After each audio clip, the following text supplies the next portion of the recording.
Hello, world, and welcome to Breaking the Boxes for Week 7 of the NFL season. Apologies for the delay. Monday was a bit nutty for me, but we get the extra game here. I get to talk about Monday Night Football. If you're watching this video on YouTube, please like and subscribe to the channel. Listeners, rate and review on your podcatcher of choice, but I do suggest you head over to the Gridiron Gamble YouTube page and watch this as you get to see all the boxes and get to see all my lovely drawings. Nice 4-1 bounce back for the collective in Circa Sports Million. We'll try to keep that going in Week 8 and beyond, but let's get into the boxes here, and we start with that Monday night affair. Vikings 22, Niners 17. Primetime Kirk gets it done as 6.5-point underdogs at home. This does go under the closing total of 44. Very interesting game. You've got a really, what looks like on the surface, impressive performance, by Kirk Cousins in primetime.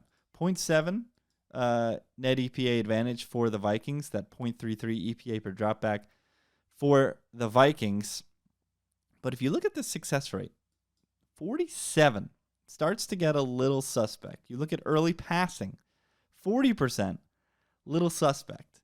This deep play to Jordan Addison to close the first half, a 60-yard touchdown where it is probably a turnover-worthy play. I haven't seen how PFF has graded it, but Jordan Addison makes an incredible play on the ball, tears it away from the defender, and runs all the way for the touchdown. You look at win probability here, it took the Vikings from 37% to win to 66% to win.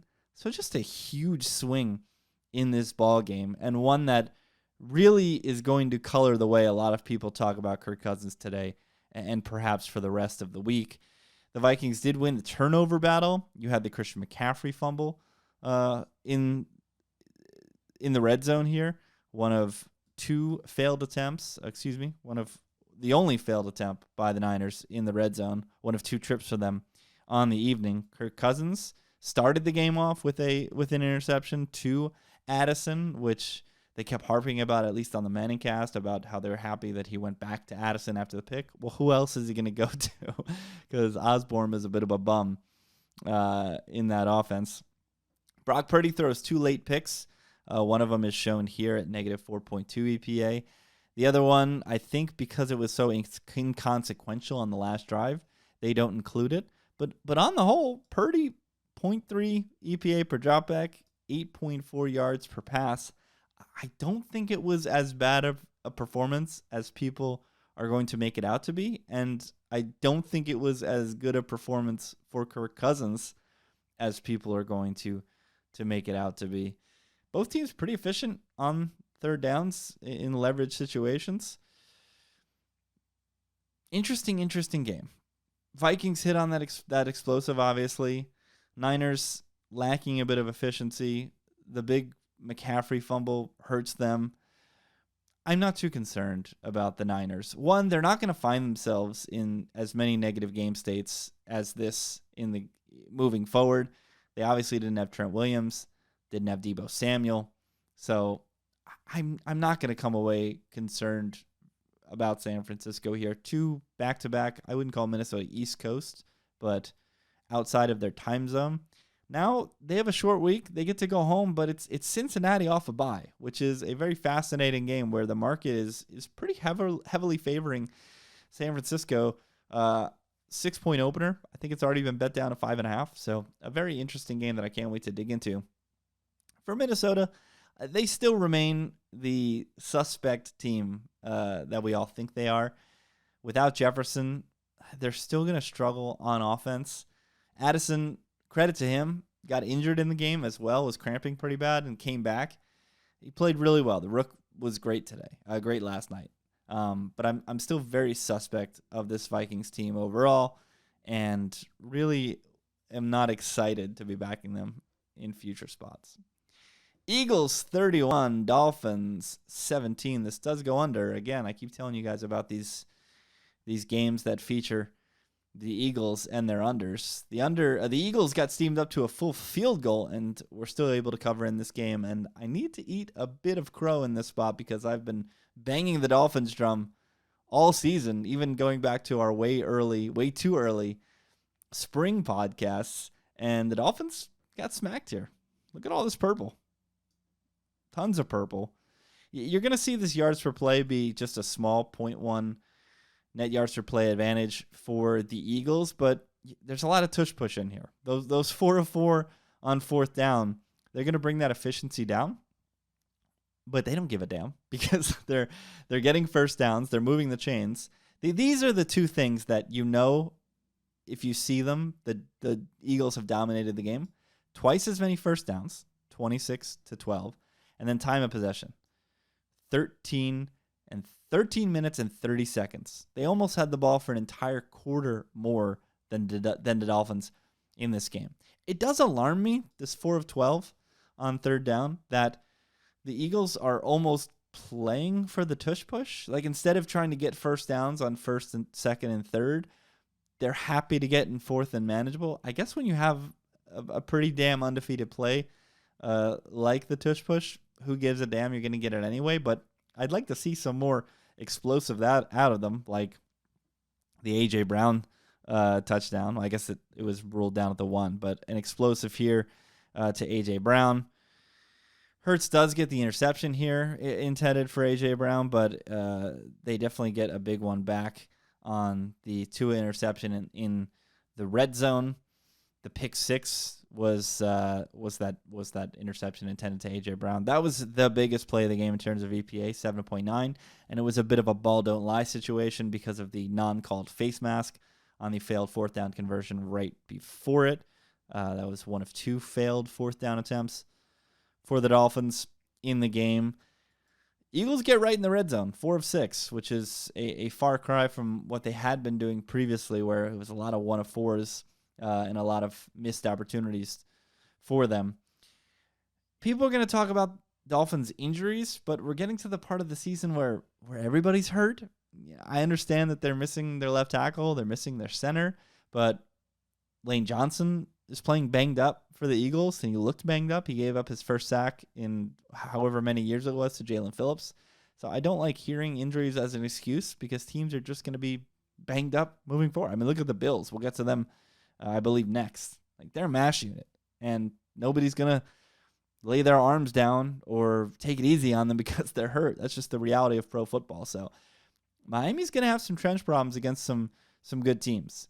And I'm starting to see what people are saying about them being a paper tiger. I just still believe in this offense so much. They've lost to 2 good teams on the road. Remember, they lost to the Bills before they were a mash unit. So I'm not going to downgrade them that much. But it is concerning to see them really only beat up on bad teams and struggle against good teams. The market is reacting. The Dolphins were double-digit favorites on the look ahead coming into this week against the Patriots. That has crashed all the way down to 8.5. And the Eagles have a rematch against the formerly racial slurs, formerly football team, now Commies, in D.C., where the Eagles are nearly touchdown favorites. Let's see if they can keep it rolling in the DMV. Patriots 29, Bills 25. I told you, Donnie, this was the week. Patriots cover as more than touchdown dogs. They win outright, of course. This goes over the total of 41. Patriots dominate this game. 1.5 in net yards per play advantage. Throwing the ball, 8.6 to 6.1. Things are not very rosy for the Bills. They were still efficient. 0.24 in EPA per dropback. 58 on the success rate. You've got a tailor-made Josh Allen interception here. There was the Kendrick Bourne fumble, which actually almost led to the Patriots losing this game. The Bills recover the fumble and take the lead, but it's Mac freaking Jones, 0.28 EPA per dropback, who leads the Pats on a game-winning drive. 3 of 5 in the red zone, 2 of 4 for the Bills. This 3 of 5 is a little bit worse than we're used to seeing from the Patriots. We've said it constantly on this show throughout the year that we expect the Pats to be above average in the red zone because of their reliance on their tight ends, and it is Mike Gesicki who scores that game winner and gives us another rendition of his horrendous, gritty celebration. This was just a spot. We've got a Bills team that's reeling, that's missing their most important defender at each level of the field. We've got Josh Allen, who suffered a grade 1 sprain on his shoulder. He's only throwing to one guy in Steph Diggs. But there was an injury in this game. It's one of these sneaky ones where Dawson Knox gets hurt. They're saying it's, I believe, a multiple week, if not multiple month injury. And it's one of those things where the Bills want to live in 12, right? That was their whole MO entering the season. But the most important part of that two tight end set, I think at least, is Kincaid, because he is the player that can produce splash plays. He can beat tight ends. He can beat safeties. Dawson Knox does a lot of the dirty work, but you can find somebody on your roster, an H-back or another tight end, to do some dirty work. There's a ton of, like, in the Jets instance, CJ Uzoma's just floating around in pro football. You can replace the guy doing the dirty work.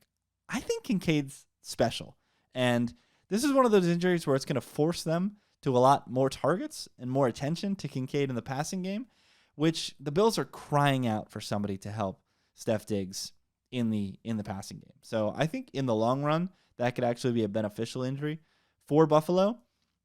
I'm just very concerned about this defense. When you're allowing Mac Jones to look extremely comfortable, when you're basically rolling out the red carpet for something called Pop Douglas to have his coming out party, things are worrisome in Buffalo. And it's not going to get any easier with their schedule. They need to get it together. McDermott very much on the hot seat. Browns 39, Colts 38, a fever dream in Indianapolis, which goes way over the 40-point total. The Colts do cover, however. I should circle them. They didn't win, but they covered. This one got up to 3.5, so the Steam got beat here. I'll give you the over here on the 40. And nothing about this contest was normal. This was the quintessential Gardner Minshew experience where you get 4 turnovers, including a fumble in the end zone, which is recovered for a touchdown by Cleveland. That's that play right here. You get another fumble caused by Myles Garrett. But then you also get a 75-yard touchdown on Michael Pittman. Most of the work was done by Pittman there. You get another splash touchdown to Josh Downs, a 59-yarder, which I will say we'll split the work there. It was a nice throw by Minshew, but Josh Downs continues to show that he belongs in this league. You get the Browns losing their quarterback, but he's medically cleared, but decides not to come in. This Deshaun saga is getting weirder and weirder by the week. PJ, don't call me Philip Walker, comes in and is awful. 4.4 yards per play, 4.3 yards per pass. I mean, you look at this, the Colts dominated 2.4 net yards per play, but it's these turnovers that kept the Browns in the game and ultimately gave them the win. A lot of people are obviously upset about that pass interference call on what seemed to be a very uncatchable ball, which set up the Browns to win the game on that Kareem Hunt touchdown. But there's still opportunities for the Browns to score regardless, even if they don't get that penalty. It's just a bizarre one. Let's take a step back and really think about this game. For the Colts, Gardner Minshew is who he is. Really good plays by Pittman and Downs that give them those explosives. But these 4 turnovers are extremely predictive. The guy plays with his hair on fire. And these are the sorts of things we can expect when he's under center. For the Browns, you get the long Jerome Ford run. He's now going to be out for a couple of weeks. You don't see anything other than the Jerome Ford run here for the Browns. It's all the Colts blowing their own dicks off or the Colts making a big play. It's just I don't know what to take away from this contest. I don't think the Browns defense played that poorly, even though they gave up those 2 explosives, because they obviously got the touchdown and got those other turnovers. Is it just that they're trying to navigate this quarterback situation and it's infiltrating the entire clubhouse and not just the offense. I don't know. I don't know what to take away from this game. I remain bearish on a Minshew-led Colts team, and the Browns are devolving into the Jets, where they are very, very clearly the good defense, bad offense team, regardless of who's at quarterback. I think it's still worse with Walker, even though Deshaun throws the pick and then throws another turnover-worthy ball. What a bizarre game that I'm still going to be chewing on, I think, for a couple of days to come, because as you guys can hear, I'm at a loss for what happened in this game and how to apply it moving forward, especially because the Browns have such a fascinating spot next week, traveling to Seattle to play the Seahawks. Yeah, I can't wait to dive into that game. Honestly, really interesting stuff. Chiefs 31, Chargers 17. Chiefs get the win and the cover. This goes under 48.5. This was ticking down all week. I believe this was in the 50s and got bet down. Still goes under the closing number of 48.5. Masterful performance by Patrick Mahomes. 1.6 net yards per play in favor of the Chiefs. 483 yards of offense. 9.7 yards per pass. 0.48 EPA per dropback. You've got, where is it? Here's the Josh Kelly explosive, but it's Mahomes explosive, Mahomes scramble, Mahomes explosive, Mahomes getting a pass interference, chunk play after chunk play. Deep into this game, they were averaging 12 yards per play, and I think it was sustainable if they didn't start sitting on the ball a little bit, because as you can see, they were negative 0.39 EPA per rushing attempt. And if you take out those Mahomes scrambles, I'm sure it's even worse. 3 or 4 in the red zone for the Chiefs. You love to see them get that efficiency up after a couple of struggles. And for the Chargers, it's just another poor performance for Herbert in the offense. 0.02 EPA per dropback, 39 success rate. That is no good. And the Chiefs' defense continues to be stout. They're going to be even better playing in the comfy confines of Arrowhead Field. The Chargers are trending close to a crossout team, honestly. They've got an easy one this week against the Bears, but then they travel east to play my fighting New York Jets in primetime on Monday Night Football. And honestly, those are 2 games that they're probably going to need to win to get this ship righted, because if they lose to the Jets, that's massive in terms of wildcard implications, because that's going to be a tiebreaker that they're not going to have in their favor. This offense needs 2 weapons. Herbert is borderline great, but the difference between a Herbert and a Mahomes is that Mahomes can make non-Kelsey receivers look really good, and we've just yet to see that from Justin Herbert. And that's true for most quarterbacks in this league. You need very good weapons to look very good. And every time the Chargers lose one of their guys, and it's just Keenan or it's just Mike Will, Herbert struggles. QJ's not coming online. Josh Palmer, nice player, but he's not great. Chargers are in trouble. And what's really scary is that defensive effort seemed to be an issue in this game. A really good point brought up by Robert Mays on the Athletic Football Show this week. When's the last time you watched a Chargers game and on defense you noticed Derwin James or you noticed Joey Bosa? It's been a while. And those guys are not only the cornerstone to this defense, but they're franchise cornerstones. And if they're not making plays and your offense looks this bad, I don't know where the bottom is for LA. The Chiefs, we know what they are. Super Bowl favorites, best team in the league. Is there a better trio than Mahomes, Andy, and Spags? I guess you could throw Chris Jones in there and make it a quadrant. Man, they're just awesome. They really are.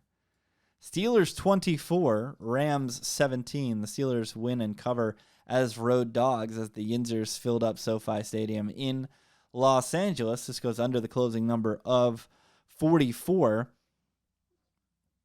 0.3 advantage for LA in this game in terms of net yards per play.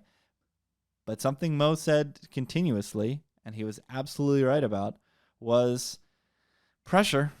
And pressure got to Matt Stafford on that TJ Watt interception, which was a massive play in this game to start the second half. He was also right about getting some of the targets back. Freiermuth did hit the IR, did re-injure himself, but Deontay Johnson was back, and the Steelers were a perfect 3 of 3 in the red zone. Well, the Rams only reached the red zone once and were only 1 of 1. Puka Nacua was basically the Rams' entire offense in this game. You look negative EPA per dropback, 0.02, and just his 3 splash plays that we see on here, 1, 2, 3, those add up to 8. So 8 EPA, which is, 2.6 EPA per play, positive on those 3 Nacua plays. So removing him, this passing offense struggled mightily against the Steelers' pass rush. They were sped up. They were not crisp. I mean, again, Mo just really nailed this cap. But where we did get really fortunate was that wonky end-of-game scenario where and this is a McVay thing, he likes to burn timeouts before he needs to. They didn't have a timeout to challenge an obvious failed conversion by Kenny Pickett. Bad spot. Ended the game. Steelers get the win. Steelers get the cover. I'm not ready to buy back into the Steelers just yet. I still am worried about Matt Canada and Kenny Pickett overall. There was a Galaxy Brain take going out there from the Deep Dive podcast last week, which is actually pretty great, about how the Steelers knew they couldn't run straight this game because you've got Aaron Donald, so it actually forced Matt Canada to be a little sharper than normal. I think that may have come to fruition here in this game. They were actually positive running the ball, 0.06 EPA per rush attempts, but they were still 46 success rate, negative in EPA per dropback. So not ready to buy the Steelers, but this Rams cap is really real. If Stafford is going to be under duress, not have time, they're really going to struggle because their defense is as bad as advertised in the preseason. And if they can't keep Stafford clean, he can't move, and this offense can't operate. Falcons 16, Bucks 13. The Falcons win and cover as road dogs. This goes under the 37.5. But I think if you held a 37.5 over ticket, you're pretty pissed because there were 7 trips to the red zone in this game and only 1 touchdown. Falcons 1.2 net yards per play advantage. And for the second week in a row, I'm going to say this, and it's going to sound a bit mad, but Desmond Ridder played well. 0.36 EPA per dropback, 59 success rate. This time it wasn't the interceptions that killed them. 3 turnovers for the Falcons to the Buccaneers 2.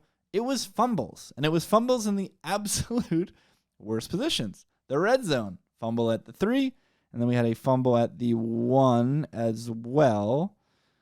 Here it is. Fumble at the 1 resulted in a touchback. You also had the weird Drake London play, which I think was ruled out of bounds. But the Falcons looked good throwing the ball. They struggled running.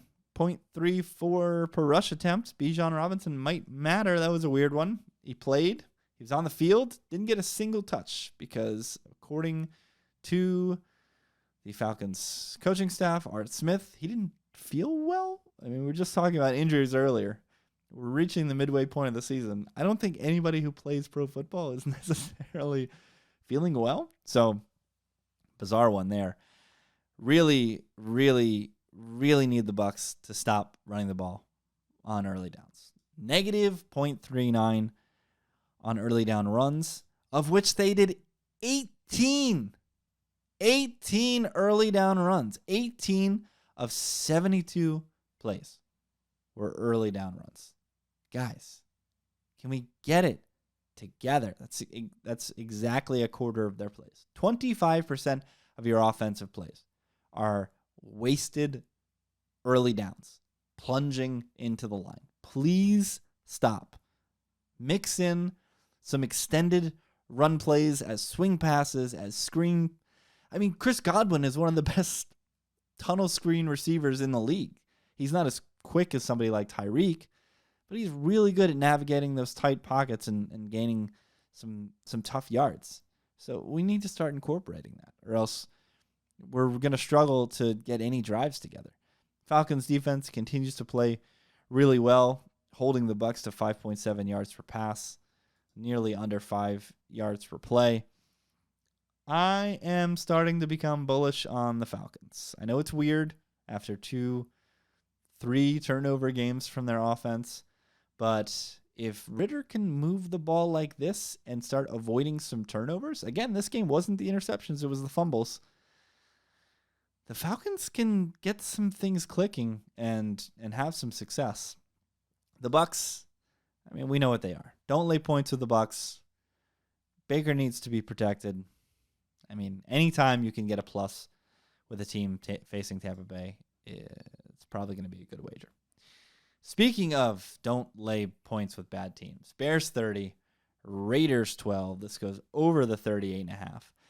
This is just coaching malfeasance by McDaniels, because you have somebody in Aiden O'Connell who is a complete mystery, and with your quarterback Jimmy G hurt, deserves the opportunity to play, because we know what Brian Hoyer is in year 60 in the NFL. He is a terrible player.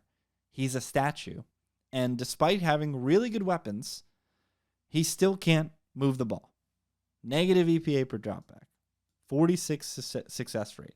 He gets outplayed by something Bagent, by Shepherd Rams' own Tyson Bagent.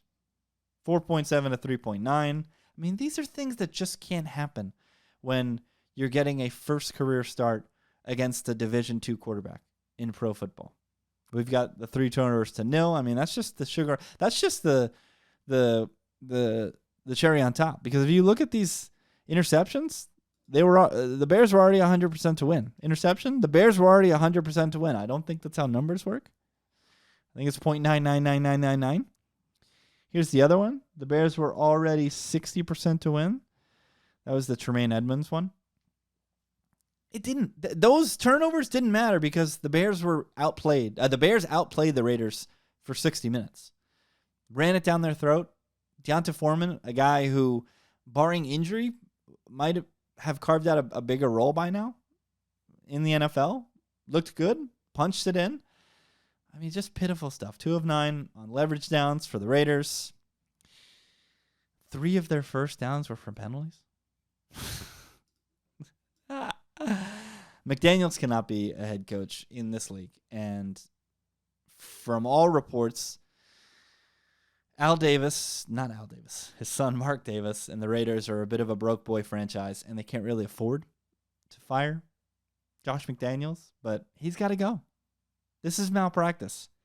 You cannot put Brian Hoyer out there to play football because you can't be much worse. So you might as well see what you got in Aiden O'Connell. The Bears, that was fun. Congrats. Something Bagent. They come back to reality this week on the road in Los Angeles in primetime. An LA team that has now dropped 2 straight. Best of luck to the Shepherd Ram legend. Seahawks 20, Cardinals 10. The Hawks cover all the way up to 9, which was the close. You push if you got the 10, which it got you at its highest mark. This goes under 43.5. And another under where I think you might have some gripes because there were 4 trips to the red zone and only 1 touchdown. We get another Geno Smith mistake in the red zone, a ball that was intercepted on the 1-yard line, intended for Goat Bobo, who caught a touchdown later in the game. We also get a Geno Smith fumble, an aborted snap, which wasn't great. We're starting to see shades of the old Geno, the Jets Geno, the Giants Geno, who crumbles under pressure, which is worrisome because the Seahawks continue to have some issues on that offensive line. DK Metcalf didn't go in this game, which gave us a little bit of the JSN breakout party. He had a 28-yard touchdown here on a deep post that split cover 2 was wide open on that play. 66 success rate, 0.36 per dropback for Geno despite those errors. And they do get the 1.5 net yards per play advantage in this game. If you had a Seahawks ticket, it was probably an undeserved sweat. You probably deserved to be able to turn this game off in the fourth quarter and go apple picking or something, because this game was never truly in doubt. And if you had an over ticket, I think you definitely might have some qualms with the way this one finished out. I mean, look at all this purple for the Cardinals. They can't wait to get Kyler Murray back, and I'm not necessarily a Kyler Murray guy, but the Josh Dobbs thing has ran its course.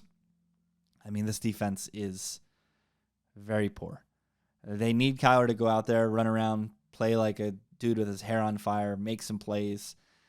Cardinals overs are definitely going to be in play with how bad this offense is and some of the explosiveness that Kyler might bring to this offense. So do check out on that, especially coming off the under here. For the Seahawks, again, I remain bullish. I told you last week, plus 2,200 to win the NFC was interesting to me. We get a Niners loss last night. I'm sure those odds have dropped a little bit, but if we're still looking at the 20s to win the NFC, that still is interesting to me. The defense is rounding into form with some really good young pieces. The offense will, fingers crossed, get healthier with DK and some of these other linemen. Even Charbonnet missed this game. So I think there's a lot of room for an improvement for a Seahawks team that is off to a pretty decent start and had a very unlucky affair in Cincinnati. This next Browns game is quite interesting, and it's a spot where, with the uncertainty at quarterback for the Browns and some of their offensive struggles, I think the Seahawks have an opportunity here to make a statement.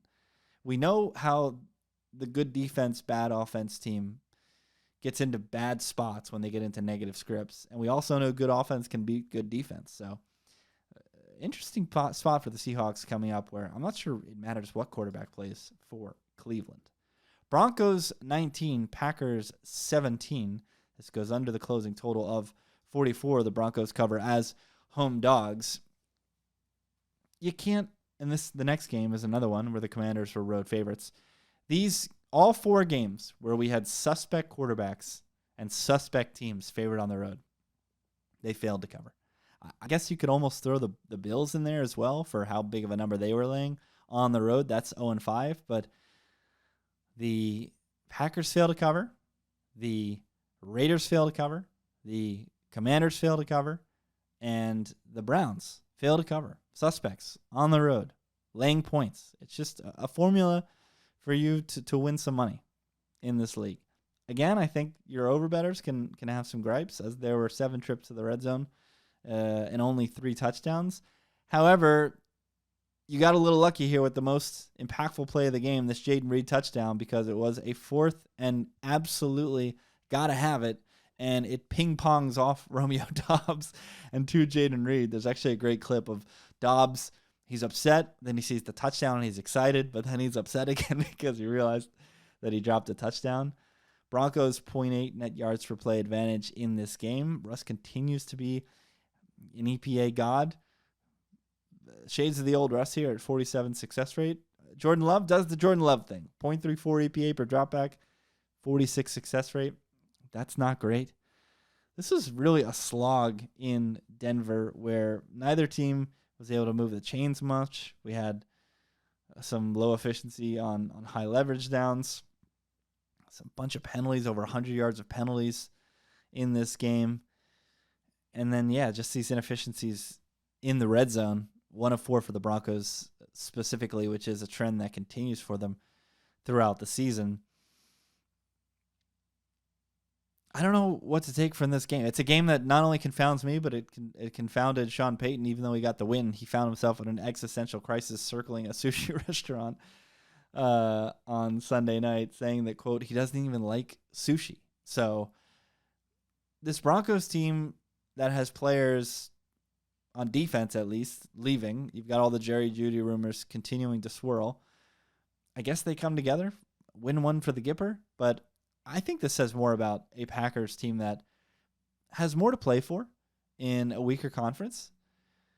Jordan Love, he's not it so far.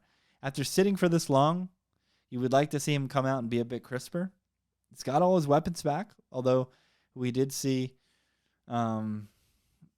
the kid from, my goodness, the second-year guy. His name is escaping me. He wears 9. He's a speedster. We did see him leave the game with an injury in this game. Oh, my God, it's killing me that I can't think of his name. And he wasn't a part of any of these explosive plays. We did see him leave. This is killing me. In the contest, but Aaron Jones was back. A.J. Dillon actually looked okay. Christian Watson, thank goodness. I found the tip of my tongue, and I didn't look it up. My hands were here the whole time. So all his weapons were back. I'm worried about the Packers. I really am. Offense was very constrained in this game. And again, I'm not looking to jump and sprint to the window and bet on the Broncos. This is just a spot where Jordan Love and the Packers can't be favored on the road here. And it was an ugly one, but ugly ones favor the dog, especially at home. And Denver got the win and the cover. A game that will not be remembered. Another one. Forgettable game at MetLife. 14-7 in favor of the Giants over the Commanders. This goes under the 37. Look at all the purple from Sam Howell and them boys. 5.5 to 4.1. That's 1.4 in favor of the Giants, who, I mean, this is what happens when you can't score more than 2 touchdowns. You can dominate a game, and the other team can be driving to send the game into overtime because you've got Saquon Barkley, one of the 2 turnovers, just moving the ball to salt the game away, fumbles and gives it away. But thankfully for the Giants, they get a muff punt and they get this Sam Howell interception, the 2 most impactful plays of the game. Excuse me, the muff punt was against the Giants. So 2 of the biggest impactful plays of the game were the turnovers by the Giants. And yeah, again, these are just spots where you're salting the game away. And if you only score 14 points, you're liable to lose the contest. The most interesting thing to me is, what do the Giants do with Daniel Jones and Tyrod Taylor? Tyrod had a positive EPA per dropback, 0.12, but it was 44 on the success rate. So definitely not as good as that Bills game. We know the Commanders are a strong defense, especially up front in the trenches, so it wasn't going to be an easy affair for the Giants, but they didn't get much done outside of that explosive play to Saquon Barkley on the, third 40, where was it? Long touchdown, 32-yard touchdown here. We've had the Waller 15-yard touchdown. Waller got it going. I think he had 80 yards in this game, but what do you do if you're New York? Do you play a Daniel Jones who has more turnover-worthy plays in him than Tyrod with a bad neck, or do you keep it with Tyrod, who's going to protect the ball but have less explosiveness likely, and keep your defense in it, which is starting to round into form a little bit, playing well against the Bills and then playing well against the Commanders? It's tough. Against the Jets next week, I think you go Tyrod, because you just don't want Daniel Jones to give the game away, much like the Jets just don't want Zach Wilson to give the game away. But it'll be interesting to see what the G-men do. Washington, Sam Howell. This guy cannot play a normal game. It's either great or it's awful. This was an awful one. Negative 0.25 EPA per dropback, 38 success rate. Home to the Eagles last week, who might have a little bit of revenge after having to go to overtime last time. The Commanders could have won in regulation if Ron Rivera actually lived on a riverboat. They're a whack-a-mole team.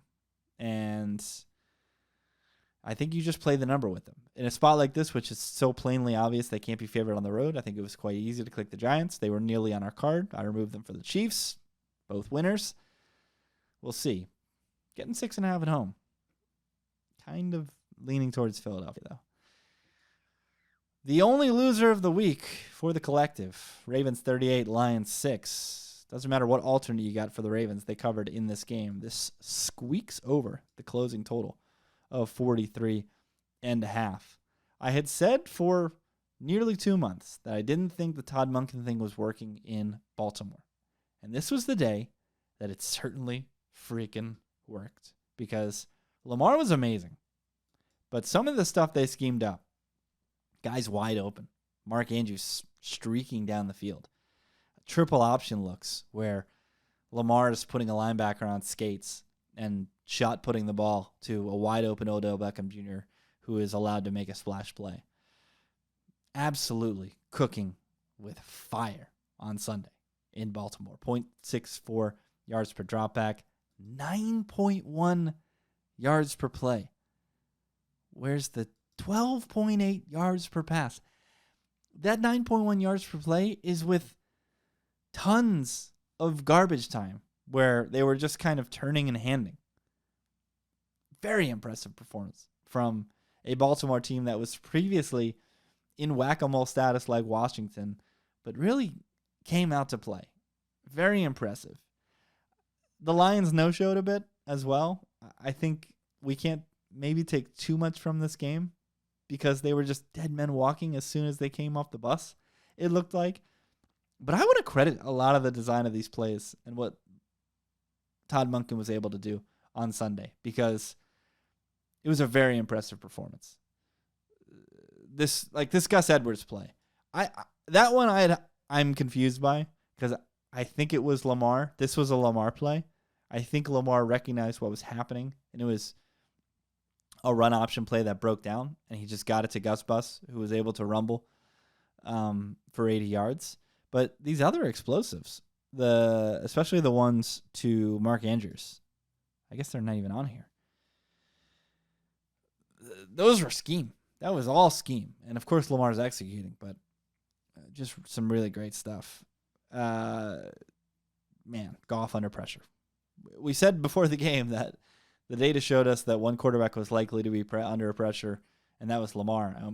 That was incorrect. The Ravens were able to generate pressure throughout this entire contest. Where's the sack numbers over here? Yes. Goff sacked 5 times for a loss of 31 yards, negative 0.24 EPA per dropback, 39% success rate. Only 1 turnover, but that's because Goff just turtles under pressure.